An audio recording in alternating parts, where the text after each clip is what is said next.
Alright, for this video, let's take a look at the drive screen. To access the drive screen, we're going to tap the big steering wheel icon in the middle of the screen, titled Drive. The screen we're now looking at is the drive interface. This is where we connect to our Apex Pro, calibrate it, select our track, and can change the display settings on the Apex Pro device. Let's start by looking at the icons at the top of the screen. This first red icon that we see is the Bluetooth icon. We can tap that to connect to our Apex Pro, or the big Bluetooth Connect button that you see here. The next icon is the OBD2 check engine light icon you're probably familiar with. This is signifying that we are not currently connected to an OBD2 device. We can tap that to access the OBD2 dashboard or to connect to a nearby OBD2 unit that's plugged into a car.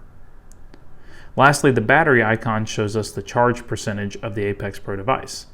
Since we're not currently connected to an Apex Pro, there's nothing illuminated on that icon. Lastly, in the top right corner, we see the question mark icon. Remember, anywhere in the app that you see this icon, it's going to give you tips for what you're seeing on that part of the app.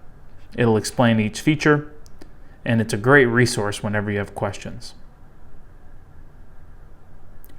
Now we have the Select a Track option. This is the first thing we want to do when we access this page. We want to pick a racetrack. Now you may have noticed in the past using the Apex Pro app that tracks will be auto-selected when you're nearby.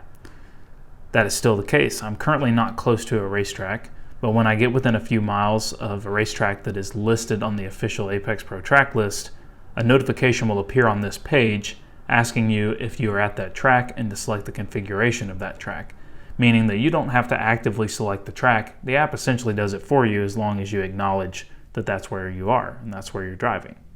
To manually select a track, so if you don't see the app prompt that and the select a track listing here is still red, tap select a track, and then you can choose from any official Apex Pro track either by searching in the search bar or by scrolling through the list. Now when you scroll down to a track, you can tap it to select it as your track, and you can also tap the eye icon on the right side of the page, the information icon. When you tap that, it's going to take you to this page. This is showing the crew view records for this track. We can view all records. We can view street tire records, R compound records, and slick tire records. Now let's select Barber Motorsports Park as our track by tapping it. Now the next step is going to be connecting to our Apex Pro device. One other thing to mention before we move on from this page is on the Select Track page, you can tap the plus icon to pull up the custom track interface where we can choose to create a custom track by driving or walking. In the additional information section at the very bottom of this course, you'll see a video that details information about custom track creation, as well as some downloadable PDFs that walk you through the custom track creation process. It's very simple, and the app walks you through it very fluidly, so try it out sometime at home. Now let's connect to our Apex Pro.